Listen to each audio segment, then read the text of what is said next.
Good morning, everyone. I'm going to start with the legal mumbo jumbo real quick. I'm going to read you my disclaimer. The information provided in this presentation is for educational and informative purposes only.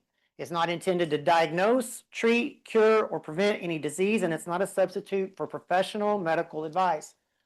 I am not a medical doctor. All recommendations discussed, including exercise, nutrition, and supplementation, should be reviewed with your physician, especially if you have a medical condition, are taking medications, or are under the care of a health professional. Always consult your medical provider before making changes to your health routines. Okay. Thank you guys for taking the time to be here today. Before we begin, I'd like you to think about one simple question. What does independence mean to you? For some people, it's being able to drive to church every Sunday. For others, it's working in the garden, traveling with family, walking the dog, or simply getting out of a chair without needing help. Whatever the answer is, I'm willing to bet it has very little to do with exercise or avoiding falls. And that's exactly why I entitled this presentation Strong and Steady instead of Fall Prevention, although it's a fall prevention clinic, because the presentation really isn't about falling. It's about protecting your independence. Every one of us wants to stay in our own homes as long as possible. We want to continue making our own decisions. We want to enjoy our grandchildren, our great-grandchildren, volunteer, and continue living life on our own terms. The wonderful news is that many of the things that help prevent falls are also the same things that help us stay active, confident, and independent. Today, we're going to talk about practical strategies that anyone can begin immediately. Nothing extreme, nothing complicated, just small evidence-based habits that can make a tremendous difference over time. By the end of today's workshop, my hope is that you'll leave not feeling fearful and feeling empowered because you know that there are things that are under your control. The goal is not to simply add years to life, but to add life to our years. So let's begin with the facts. When we hear the word fall, many people assume it's just a simple part of getting older. That's actually one of the biggest myths about aging. Yes, falls become more common as we age, but they're not an inevitable part of aging. According to the Centers for Disease Control and Prevention, 1 in 4 adults over the age of 65 fall every year. So if you count 1, 2, 3, 4, 1, 2, 3, 4, 1, 2, 3, 4, that starts to get pretty big number, right? You don't have to raise your hand if you're number 4. Surprisingly, fewer than half of those people that have fallen contact their healthcare provider or even report that they've fallen. So the number is probably higher. Falls are the leading cause of injury among older adults. They account for millions of emergency room visits each year. They lead to broken bones, head injuries, hospitalization, and for some, just loss of confidence. Here's the statistic I want you to remember. Many falls can be prevented. That's why we're here today. The goal isn't to eliminate every possible risk, because of course that would be impossible. The goal is to stack the odds in your favor. Every strength exercise you perform, every balance activity you perform, every trip hazard you remove from your home, every healthy meal you eat, you invest in your independence. Think of fall prevention like a savings account. One deposit doesn't seem like much, but over time, those small deposits grow into something very valuable. Well, your health works the same way. Growing older is inevitable. Growing weaker is not. Now, I'd like to make it personal. What is your why? Before we talk about the exercises, balance, medications, and home safety, I want you to think about your why. Why is staying independent important to you? Maybe it's traveling, maybe it's volunteering, gardening. Maybe you want to be able to get down on the ground and know that you can get back up. Whatever your answer is, the reason is far more powerful than any statistic I can give you today. Research consistently shows that people are more successful making healthy changes when those changes are connected to something personal. Exercise isn't really the goal, independence is the goal. Strength isn't the goal, freedom is. Balance isn't the goal, confidence is. Everything we discussed today points back to that one question: what are you staying strong for? Because that's what we're really protecting here today.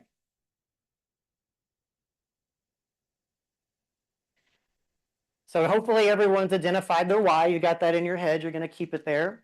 Let's talk about what often gets in the way of protecting independence. I'd like you to imagine this scenario. You trip over the edge of a rug. Maybe you don't fall down completely, or maybe you do, and it scares you. Or perhaps you did have a fall a few months ago. Hopefully you weren't seriously injured, but ever since that's happened, you've been more cautious. You stop taking daily walks. You avoid the stairs. You skip your exercise class. I know who you are. You start holding on to furniture when you walk around the house. Does that sound familiar to anyone? That's what we call the fall cycle. And it's something I see quite often when working here with older adults. It usually begins with fear. Not weakness, not poor balance, fear. Fear causes us to move less. When we move less, our muscles become weaker. As our muscles become weaker, our balance begins to decline. When our balance declines, we lose confidence. Then, because we've lost confidence, we become even less active. And the cycle continues on and on. The difficult part is that this cycle often happens very gradually, and people don't even realize that it's occurring.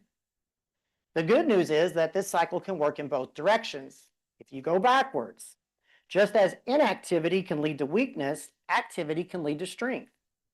Just as weakness reduces confidence, becoming stronger builds confidence. One successful walk leads to another. One strength workout makes it a little easier getting out of the chair. One balance exercise makes walking across the parking lot less intimidating. That's why I don't really like to tell people, be careful. Instead, be stronger, be steadier, be more confident. The goal isn't to live cautiously, it's to live confidently. Confidence doesn't come from avoiding movement, it comes from practicing movement. So if we want to break that cycle, the first step is to understanding everything your body does every second to keep you upright. Most of us think that balance comes from the legs. In reality, balance is a team effort.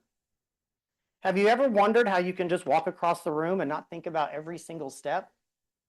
That's because your body has an incredible fall prevention system that's working for you every second of every day. We're going to look at each part. Your brain. Your brain is the command center. It constantly gathers information, processes it, and tells your muscles how to respond. If you stumble, your brain has to react almost immediately to help you recover. Your eyes. Your eyes help you identify changes in the environment. Steps, curbs, uneven sidewalks, rugs, pets. At my house, that's a big obstacle. Or anything in your path. That's one reason vision exams are so important. Good vision gives your brain accurate information about your environment. Then there's your inner ear, or the vestibular system. It acts like your body's internal level. Even when your eyes are closed, your inner ear helps you to know whether you're upright, leaning, turning, or even upside down possibly. Maybe not. Your core and leg muscles are the engines that keep you moving. Every time you stand from a chair, climb stairs, or catch yourself after you stumble, these muscles are doing the work. Finally, the ankles and feet. They provide the foundation. They constantly send information back to your brain about the surface you're walking on and help to make teeny adjustments to keep you balanced. This is called proprioception. These systems don't work independently, they work together. If one system isn't working well, maybe your vision isn't as sharp, or your muscles have become weaker, or a medication has caused you to be dizzy, the other systems have to work even harder. The encouraging part is that many of these systems can be improved. We can strengthen muscles, we can improve balance, we can wear the right shoes, which we're going to talk about later. We can have our eyes checked. We can review medications with our healthcare provider. Many parts of this system are within our control. Balance isn't one thing, it's many body systems working together. So if we know what keeps us upright, where should we focus our efforts? This slide is really the roadmap for everything else we're going to discuss today. Over the years, researchers have identified several areas that consistently reduce fall risk.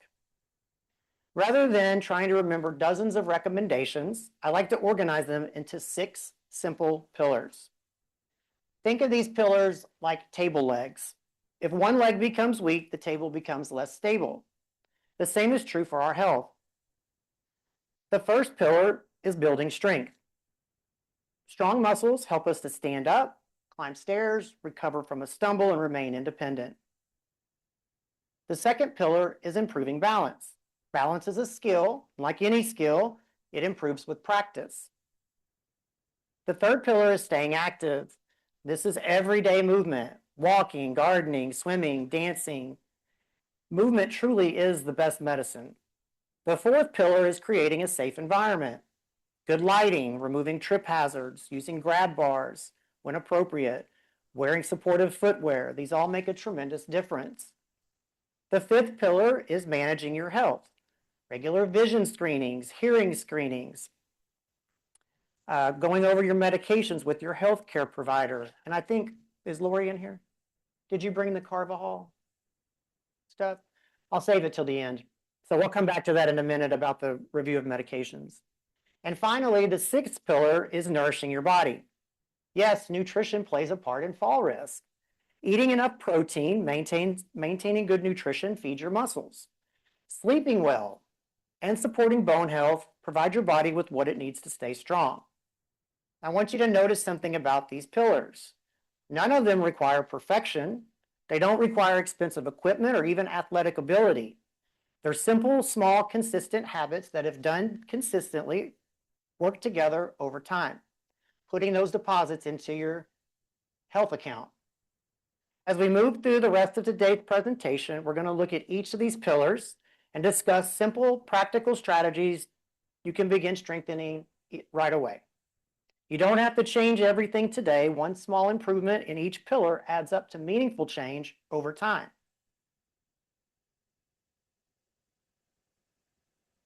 So why do falls happen? What increases our risk? Most falls don't happen because of one single event. They usually happen because several small factors have come together at the wrong time, or the perfect storm, if you will. Think about it this way. Imagine you're carrying groceries into your house. It's getting dark outside. You're wearing shoes, let's call them flip-flops, or sandals that don't attach to your foot. You're taking a medication that tends to make you dizzy, and a dog runs across your path. Was it the dog that caused the fall? Maybe, but more than likely it was a combination of all those things happening at once. Falls rarely occur, and falls rarely have one cause. They usually happen because several risk factors come together. Some of the risk factors we can't change. So we have intrinsic, things that are happening inside our body, and extrinsic, things that are happening outside of our body or in our environment. For example, we can't stop the aging process. Aging is inevitable. Some medical conditions are beyond our control. But the encouraging news is many of the biggest risk factors are things we can improve. We can become stronger. We can improve our balance. We can get rid of the throw rugs, even though they're very pretty. We like them, but we can get rid of them. We can stay physically active, have our vision checked, review our medications.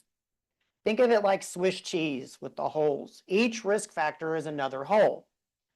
Our job isn't to eliminate every hole, it's simply to close as many as we can. That's exactly what the rest of this presentation is all about. Strength. So we're going to go over the pillars one at a time. Strength. When people hear the word strength training, they often picture a bodybuilder lifting heavy weights at 4 in the morning in the gym. That's not what we're talking about. Strength is much more practical than that. It's standing up from a chair without using your hands. It's climbing the stairs without pulling yourself up by the railing. It's carrying groceries from the car, getting up off the floor, keeping up with your grandchildren, your great-grands. And strength isn't about vanity. It's not about looking younger, although if you exercise regularly, you probably do look younger. It's about living better. As we age, we naturally lose muscle mass. You've heard this term before, the S word, sarcopenia. Beginning around the age of 30, adults gradually lose muscle every decade. After about 60, that process speeds up. If we don't do anything to actively challenge our muscles, we're losing muscle every decade, maybe every day. The good news is muscle responds remarkably well to exercise, even in your 80s, 90s, and your hundreds. I've had residents here at the ARC tell me they thought they were simply getting old. But after just a few weeks of consistent exercise, they were getting out of chairs easier, walking further, and feeling more confident. They didn't become athletes, they simply became stronger versions of themselves, and that is our goal. Research consistently shows that resistance training improves leg strength, walking speed, balance, and overall physical function, reducing the risk of falls. Every pound of muscle you maintain or gain becomes another tool that helps you protect your independence. Remember, we don't exercise because we're getting old, we exercise to remain independent. So that raises an important question. How do we know if our legs are strong enough? Nobody? Take your packet and look at the very back page. There's an assessment for that. It is called the 30-second set to stand test. And if you would like to participate, this is a moment to do that. You don't have to. I hope some people will. Yes? Okay. I don't have a chair for myself, but can you bring me that chair right here? So what we're going to do, if you want to participate, you'll stand up. Stand up. Make sure your space is clear around your feet. You don't have a drink down there or anything like that. You can set the paper down somewhere else. All right.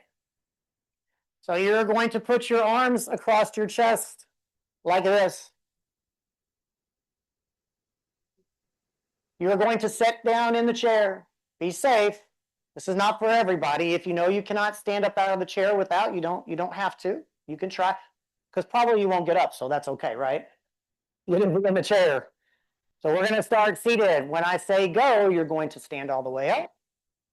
And you're going to sit all the way back down without using your hands. Okay, you can remain seated. Remain seated. Hands across your chest. I'm getting those squats in, right?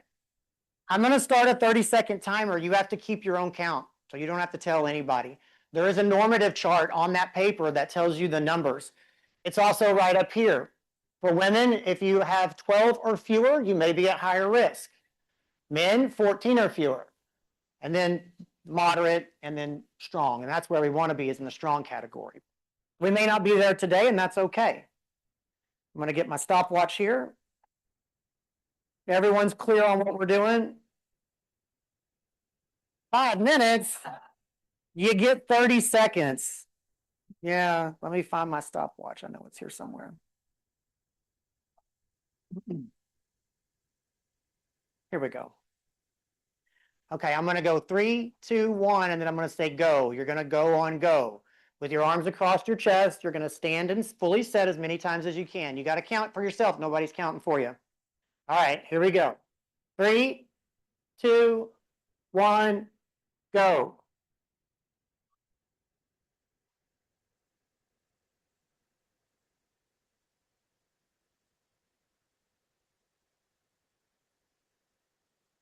Remember, it's not a race. We want to use good form. We should be standing all the way up under control and sitting back down. We have 10 seconds.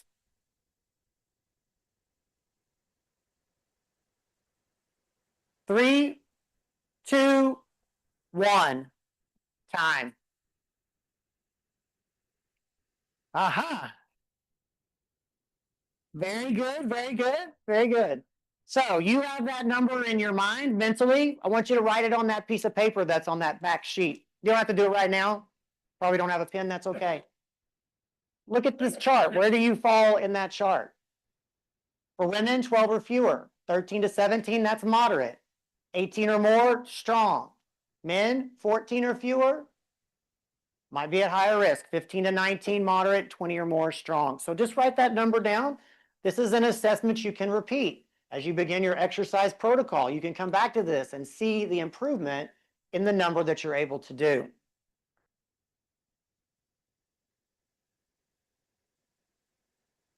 Is it not a 30-second set to stand test?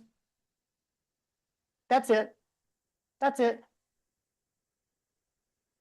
I'll get the chart for you. I'll get the chart for you. If it's not on there, don't worry about that. So that's one of my favorite assessments because it tells us something incredibly important. Physical therapists and researchers use this test because it provides valuable information about functional strength, the kind of strength we use every day.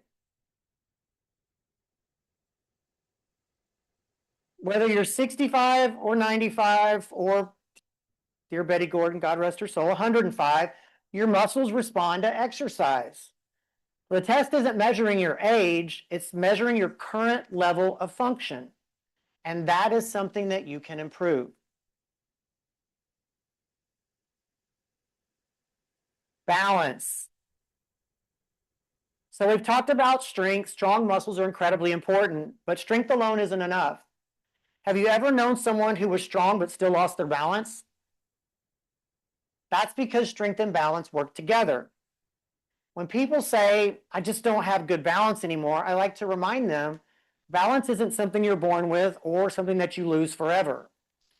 It's a skill. And like any skill, it gets better with practice. If you've never played pickleball or any kind of a game, you're probably not going to be really good at it from the beginning. You have to practice. Balance is the same way. I like to think about it like learning to ride a bicycle. The first few times you probably wobbled all over the place, fell down a few times, scraped your knees, but the more you practiced, the more confident you became. Every time you challenge your balance safely, your brain and muscles are learning how to work together more efficiently, creating neurological pathways. You're teaching your body to react a little faster and make corrections before a stumble turns into a fall. One of the biggest mistakes that I see people is they stop doing things that challenge their balance. Unfortunately, that's exactly how balance gets worse. Remember the fall cycle. The strength you lose, then the balance you lose. Instead, we want to practice balance in a safe environment. Holding on to a sturdy chair, which we do in balance class. These are the S3 balance devices. We have 4 of them in the fitness center. 2 of them are parked right outside of physical therapy all the time. You can use that in balance class too. So instead of standing behind the chair, you stand inside of this and you perform your balance exercises. From a sturdy hold to a hovered hand to maybe a fingertip. So those are ways to make it more difficult as you progress. Even a countertop at home or a sturdy chair at home. So when life throws you that unexpected challenge, your body already knows how to respond because you've been practicing. The goal isn't to make balance exercises difficult. The goal is to make everyday life easier.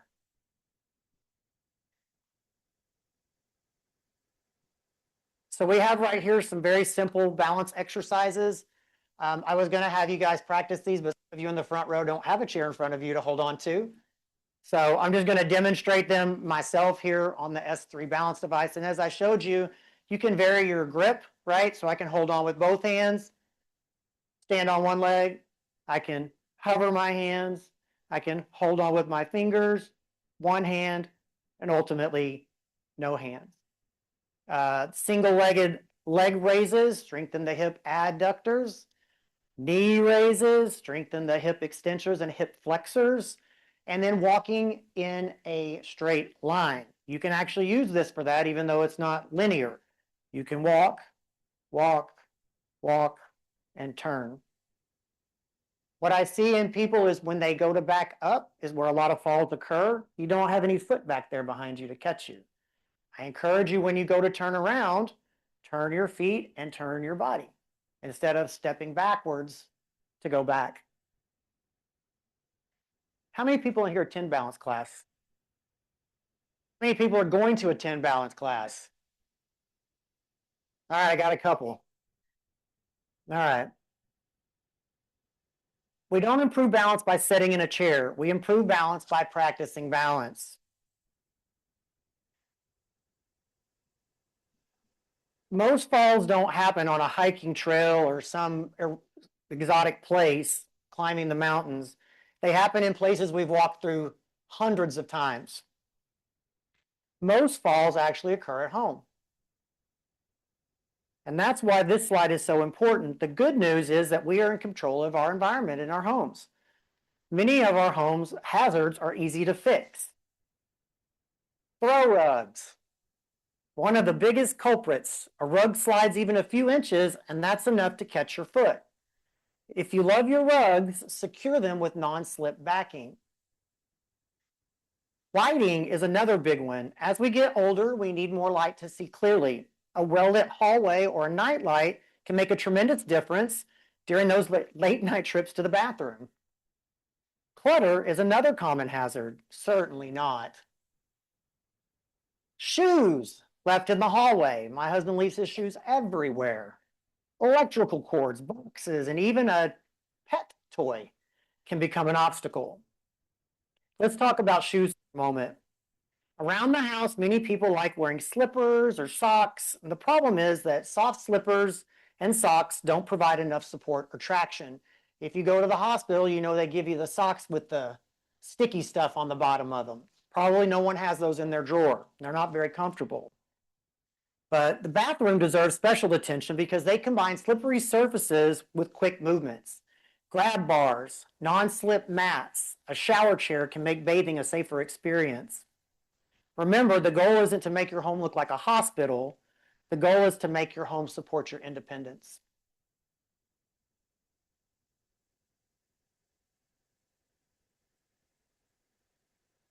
Even if our home is safe, there are still things happening inside our bodies that affect our risk of falling.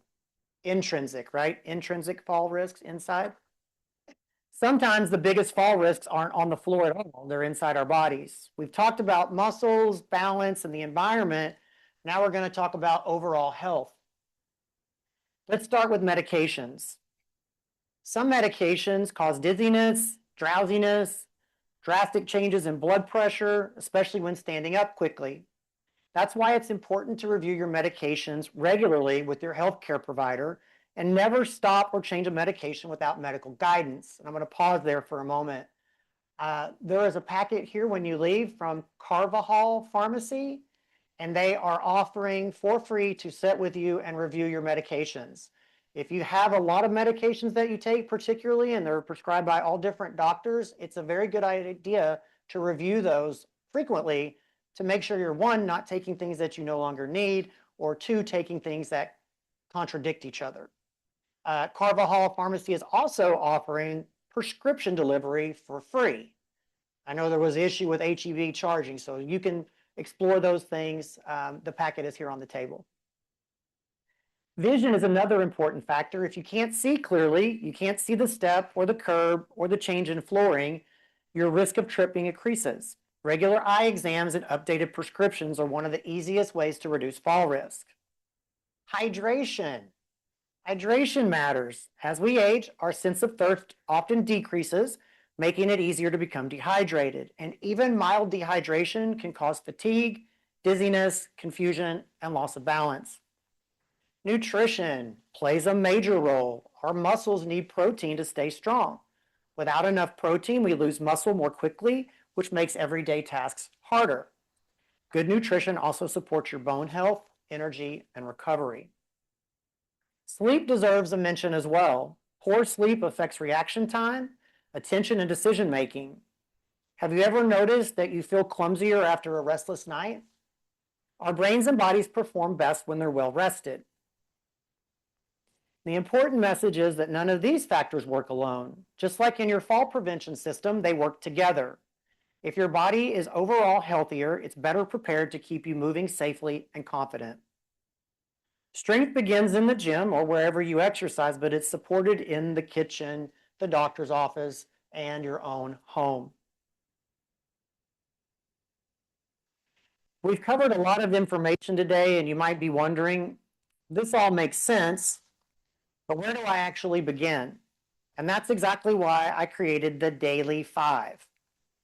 If you forget everything else from today's presentation, I hope you remember these 5 things.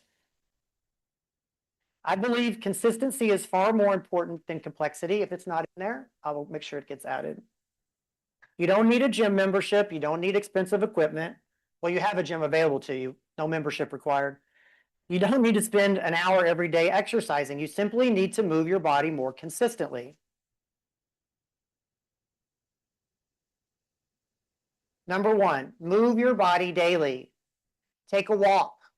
Come to a strength class. Practice your balance. Number 2, fuel your body. Eat real whole foods. Include protein. Stay hydrated. Challenge your mind. Learn something new. Stay socially connected. Keep your brain active. Number 4, take care of yourself. Get quality sleep. Manage stress. Take time for you. Chair yoga is a good place to do that. Quiet, it's meditative, you move, you're able to focus inward, and shut the outside world out for a while to manage stress. Create a safe environment. Keep floors clear, use good lighting, wear supportive shoes. If you have is the Daily 5 in the packet? Can someone confirm that? Yeah. If it's not, I'll make it available in a slide like this handout, and I encourage you to keep it somewhere visual in your house. Maybe put it on the refrigerator. Missing a day isn't failure. Just start again tomorrow. None of us plan to fall, but we can have a plan if we fall. Oh, that slide's cut a little bit. I apologize for that. One of the biggest mistakes people make after a fall is trying to get up too quickly. You fall down, you're a little discombobulated, and you want to get right back up. And I've even seen someone fall and everyone goes to get them right back up again. I want you to pause, take a slow breath. Don't rush to get up. Check yourself. Do an assessment, head to toe. Did I hit my head? Am I having severe pain? Can you move your arms and legs? Do you think something may be broken? If you are alone, call for help. Stay warm and comfortable if you're not able to get up until someone comes to help you. Talk to someone. Let the person who helps you know how you fell and how you feel. Getting checked out, if you do fall, finding out why. Think about why that happened. Why did I fall? Was I rushing? Was there something in the way? Make any changes that are needed. Remove hazards, improve lighting, use support when needed. Most of us feel embarrassed if we fall and want to get up as quickly as possible, but that's exactly when another injury can happen. There's absolutely no shame in calling for help or asking for help. If you're not injured, then you can begin to think about getting up safely. And even then, it's important not to rush. Slow, controlled movement is much safer than trying to jump back to your feet. Planning ahead is just as important. Do you carry a phone? Do you wear a medical alert device? Does someone check on you regularly? Around here, that's yes for everyone. We check on you guys regularly. These things are simple that can provide a tremendous peace of mind. Remember, being prepared doesn't mean you expect something bad to happen. It simply means you're ready if it does. We're going to practice this at the end if you want to. Preparation builds confidence. Slow is smooth and smooth is safe. So far today, we've talked about pillars, strength, balance, creating a safer home, and taking care of our health. But there's one habit that ties everything together. Purpose. Move with purpose. Mindfulness would be another term for that. Purposeful movement means paying attention to what you're doing instead of operating on autopilot. How many times have you rushed to the phone, rushed to the bathroom, turned around too quickly because someone called our name? Well, I see somebody getting stink eyes. Tried to carry too many things at once? We've all done it. As we get older, one of the greatest gifts that you can give yourself is permission to slow down. Not because you're weak, but because you are wise. Purposeful movement means standing tall, looking where you're going, scanning for obstacles before you take that first step. Using the handrail when it's available. I see people going down the stairs and not even holding on to the handrail. Turn your whole body instead of twisting. Turn your feet with your body. Take your time when changing directions. One thing I remind residents here at the Ark all the time is there's no prize for getting somewhere first. There is tremendous value in getting there safely. I've watched residents become stronger, more confident, and more active simply because they became more intentional about how they moved. They're not moving slower because they had to. They were moving slower because they wanted to stay independent and avoid a fall. Every step you take is another investment in your future. Move with intention, not hesitation. So, what happens if, despite our best efforts, we still end up on the floor? Let's talk about how to recover safely. And this may be the most practical skill we discussed today. I know we did a fall prevention clinic. I think it's been a year and a half ago or longer, Jonathan Steiner and I.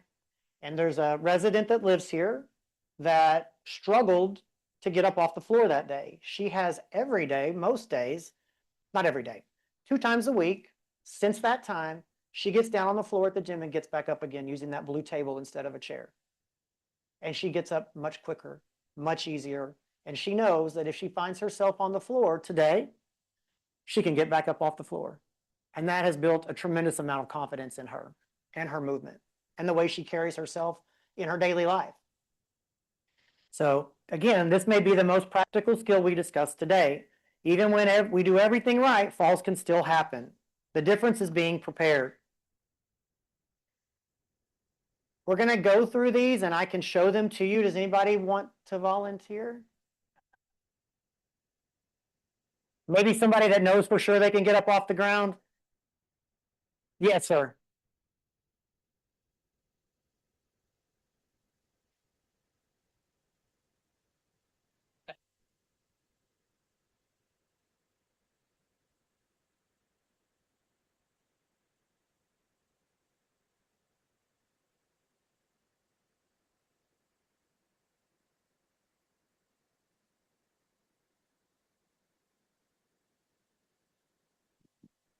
And this one won't squeal? Okay.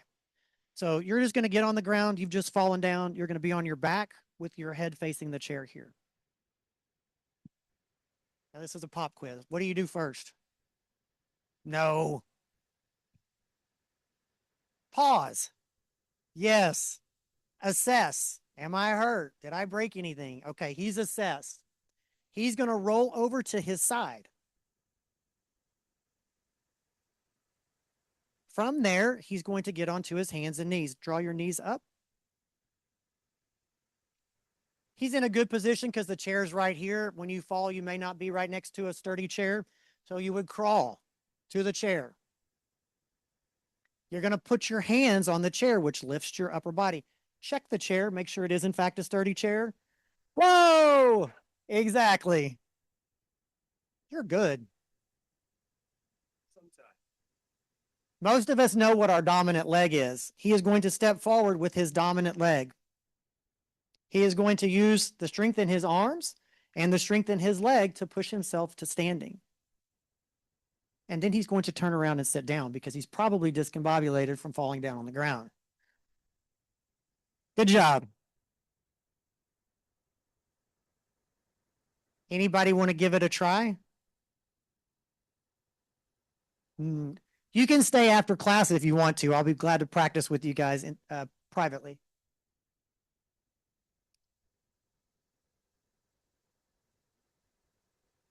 Yes, I'm going to get to that in just a second.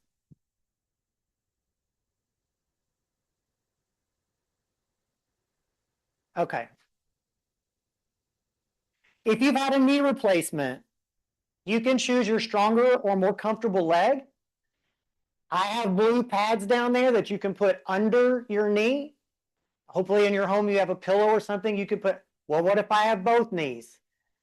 It may cause you some pain, but what I have heard from every orthopedic doctor is that it will not damage your knee.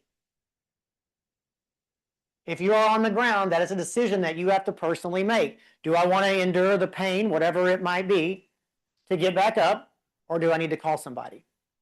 And that's really what it comes down to, is a personal choice. But patting the knee can help. There's really no way to get up off the ground unless you're already very strong without using your knee, without kneeling first. You just have to make that decision at that moment in time, what you're going to do. The important thing is do it safely. So today we talked about preventing falls, but we've really been talking about something much bigger. No, not yet. As we wrap up today, I'd like to take you back to the question that I asked you at the very beginning. Remember your why. What are you staying strong for? Because that's what today's presentation has been about. Not fear, not limitations, not what you can no longer do. It's about protecting the freedom and keeping doing things that matter the most to you. Remember, falls are common, but many are preventable. Strength can be improved. Balance can be improved. Confidence can be rebuilt. You're never too old to become a stronger version than you are today. I challenge each of you to choose one thing you learned from today and begin practicing it this week. Inside your packet, there is a chart, Monday, Tuesday, Wednesday, Thursday, Friday, to check off things that you do, so to keep you on track and to keep you accountable. Maybe you'll start taking a daily walk. Maybe it's an eye exam. Maybe you go home and there's a whole bunch of rugs thrown out down by the trash today. They're pretty, but are they necessary? Just start somewhere. Small choices repeated consistently make remarkable change over time. Thank you for allowing me this time today. I truly hope you leave feeling stronger, more confident, and encouraged. Don't leave yet. We got other things to do. We can't stop aging, but we can influence how we age. Remember, aging is inevitable. Weakness is optional. Did we have a longevity plate plated up?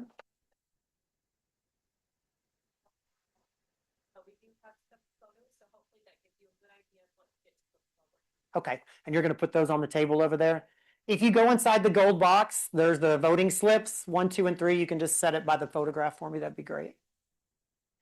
All right, it's time to vote on our longevity plate again. Does everyone know what the longevity plate is? If you look on the Bluebonnet menu, there is a meal option, and it says longevity plate. We vote this month, which technically it's still July, it would be August, for September. So this is September's option. The one you voted for in July is on the menu in August. So each month our goal is to feature a meal that's not only delicious, but supports healthy aging. Every longevity plate is built around foods that research consistently links to better health as we age. Lean protein to help maintain muscle, whole grains for lasting energy, and colorful vegetables packed with vitamins, antioxidants, and healthy fats to help the brain. This month's 3 options are offering something a little different, each one, but they all share one thing in common. They're designed to help you stay strong, active, and independent while enjoying a great meal. As you look over the choices, don't just think about what sounds good today. Think about which meal you'd be excited to see on your plate. Your vote helps us and our dining team bring healthy, flavorful meals to the community. Thank you for participating and happy voting. So we have a rosemary garlic sirloin steak. It's grilled sirloin steak seasoned with fresh rosemary and garlic, served with creamy cauliflower parmesan mash and roasted broccolini. It's Chinese broccoli, I think is what that is. Chimichurri grilled chicken breast topped with a vibrant herb chimichurri sauce, served with roasted sweet potatoes, grilled asparagus, and an arugula and cherry tomato salad. Herb roasted pork loin, tender herb roasted pork loin with garlic pan juice, served with roasted sweet potatoes and grilled asparagus. So those are the 3 options you'll see over there. As you exit and in some kind of orderly fashion, you can put your vote in. If you have questions for me that you don't want to ask in public, you can come up. And if you stay after and you want to see if you're able to get off the ground and back up, I'd be glad to help you with that. But before we adjourn, are there any questions that anyone wants to address in a public forum? Yes, I have a question. Karen, I need my microphone runner. Miss Westover.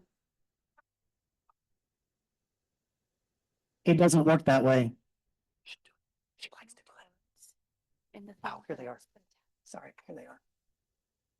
I had it here. We have a question right here in the red. Oh. In the red. It's kind of like saying, what'd she look like? She had gray hair and glasses. Well, you've narrowed it down now. On our 30-second chair stand, you have a number and score. Yep. What's the difference? The number is how many you did, and the score, I'm still trying to find that on the CDC website, and I didn't get that in the packet, but I will. But it's going to be those little things in the corner. It's basically going to be fall risk, moderate, or strong, and it's going to be based on the number that you do. But I will get that information for you. I'll get it for you. Yeah, not right this second, but I'll get it for you. Question? Comment?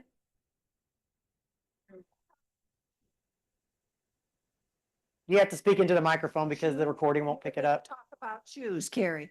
Shoes? Yes, shoes. Flip-flops? No, no, no, no, no.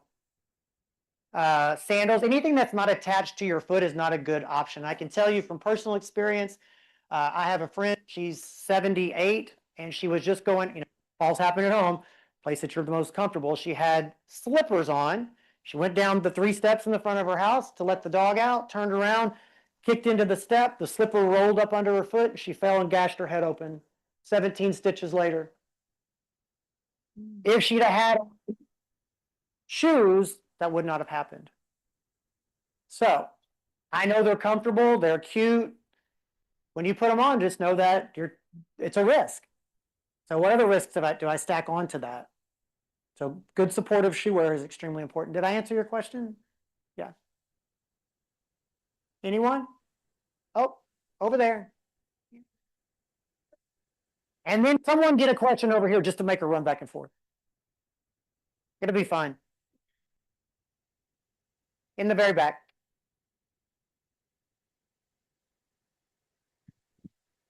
This is from experience. If you or whoever's with you cannot help you get up, call the EMTs. That's what they're for. Yes, I concur. So we have lift assist, I believe it is. Yeah. And I've experienced this personally too. In class, someone fell down and everyone's very helpful because we love our neighbors, right? They go right to try to help her up. And I was like, let's take a minute, breathe, make sure she's okay. And let's see if she can get up on her own. And through those techniques I just showed you, she was able to get up on her own.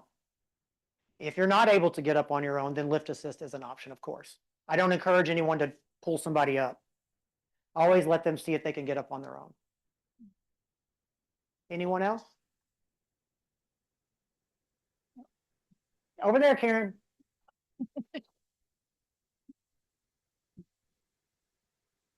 What's that? Don't fall.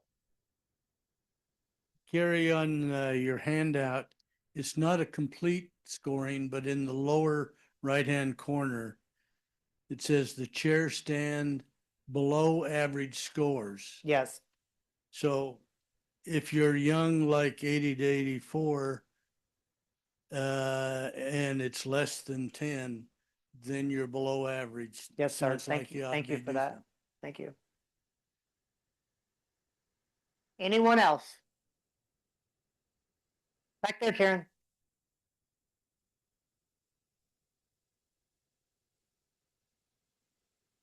She's like Benjamin Button. You guys know Benjamin Button? Thanks very much. Aging Barry. backwards. Just on personal experience for those around me, the idea of pause and evaluate has a connection that we have to evaluate many times because you're kind of uncertain. Did they faint and fall? Did they trip and fall? Those things need to be evaluated.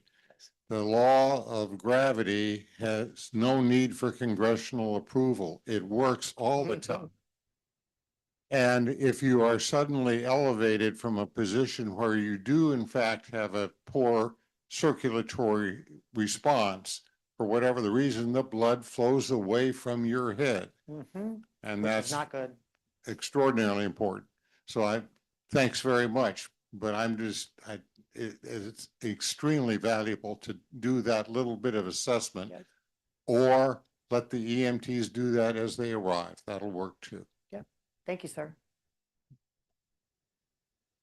Okay. All right, we're gonna wrap things up. Thank you guys for being here. Again, don't forget to stop and vote for the longevity plate. As people move out, you can go up that direction. And next month on tap, we have reading food labels. What is really in that box of crackers? Oh my. Thank you very much.